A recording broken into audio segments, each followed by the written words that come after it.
Shalom. Vamos a continuar con la Parashat Ki Tisa, que todavía tenemos rezagada con respecto de la semana anterior. En la Aliyah 4 vamos a continuar, que está en el capítulo 33, versículo 38 hasta el versículo 23. Leemos en la Torah. Entonces dijo Moshe: muéstrame por favor tu gloria. Y le contestó: yo haré pasar toda mi bondad delante de tu rostro y proclamaré el nombre de Adonai delante de ti, y seré clemente con quien tendré clemencia, y seré misericordioso con quien tendré misericordia. Dijo además: no podrás ver mi rostro porque no me verá una persona y vivirá. Dijo Adonai: he aquí un lugar junto conmigo, y te pararás junto a la peña, y será, cuando pase mi gloria, te colocaré en la hendidura de la peña y te protegeré con mi palma hasta que yo pase, y retiraré mi palma, entonces verás mi espalda, pero mi rostro no se verá. Y como he anticipado en la clase anterior, o en la lectura anterior, este relato va a ser descrito ampliamente por Moshe ben Maimón, especialmente en el Moreh Nevuchim.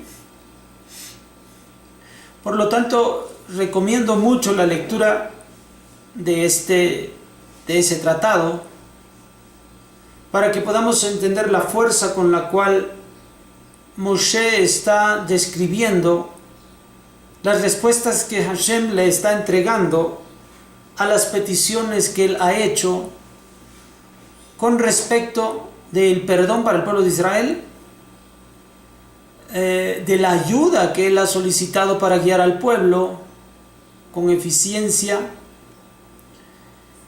y que finalmente Akadosh Baruj Hu ha de mostrar un aspecto de él sin hablar de su esencia, para que pueda ser captada y recibida por Moshe Rabenu, y él a su vez pueda enseñar esto a cada uno del pueblo de Israel. Cada una de estas palabras encierra unas verdades tan profundas que, si ustedes me ayudan a estudiar el Moreh Nevuchim, el cual se encuentra, por ejemplo, aquí en México, entre los 100 libros que Conaculta ha decidido imprimir por la calidad de su contenido, en su defecto también lo podemos encontrar en línea y poder estudiar de él. Llegado el momento en que retomemos para que detalle a detalle estudiemos esta parte, podamos hacerlo, pero mientras ya me han ayudado con eso. Bueno, esto es lo que tiene la Aliyah número 4, y nos vemos para la siguiente. Shalom.